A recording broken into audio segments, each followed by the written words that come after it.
أعوذ بالله من الشيطان الرجيم بسم الله الرحمن الرحيم الحمد لله رب العالمين والصلاة والسلام على رسول الله صلى الله عليه وسلم ثم أما بعد السلام عليكم ورحمة الله وبركاته إن شاء الله تكندوان دي يارك بلانو يني دارس زي فانتينيتك تيولو مكاسك نوي سلوكية المسلم في رمضان na ireo toetra sy fitondratena tokony ananan'ny mpino anankiray mandritra ny zany volana Ramadan izany.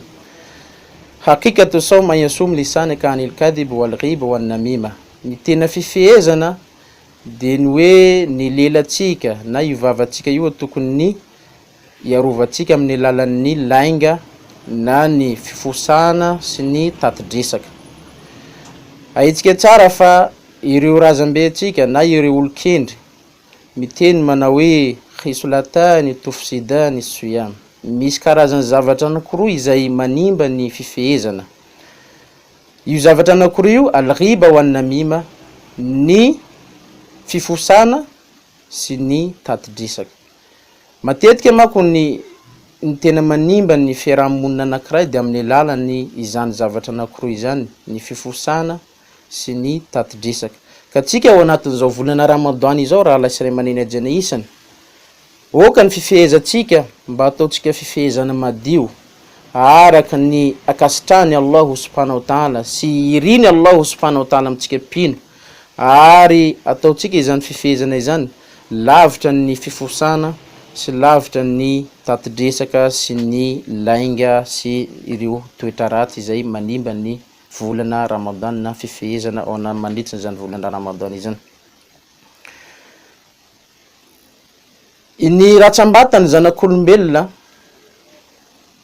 rehefa miposaka amin'ny masoandro de miteny avokoa ireo ratsambatanareo amin'ny fomana hoe ittaqullaha fina, oka ianao atahotra ny Allahu subhanahu wa ta'ala eo aminay. Satria maninona?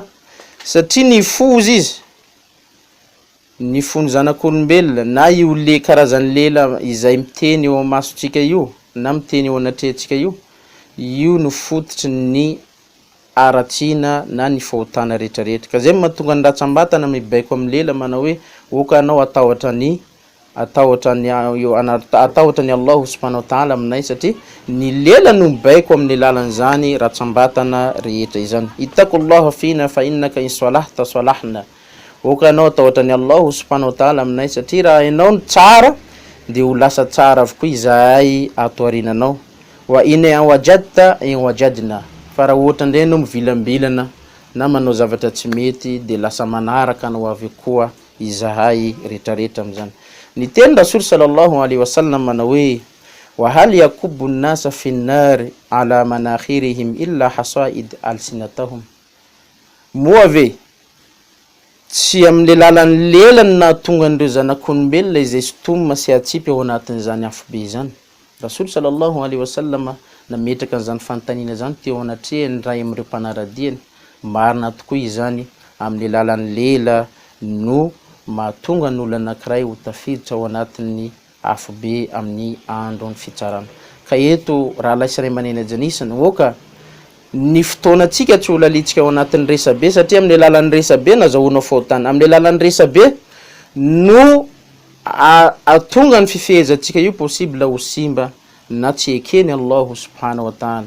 Possible atsika manao karazana fahasoavana, asana fahasoavana na fanompona marobe mandritra ny volana Ramadan, nefa vokatry le teny anankiray izay nataotsika tamin'olona na le fifosana izay nataonao na le tatidresaka izay nataonao de lasa simba avokoa izany fifehezana izany, ka ho lasa very maina itsika ao anatin'izany volana Ramadan. Izay indrindra mahatonga ny mpaminany sallallahu alaihi wasallam miteny mana hoe khaba wa khasira man adraka Ramadan wa lam yughfar lahu.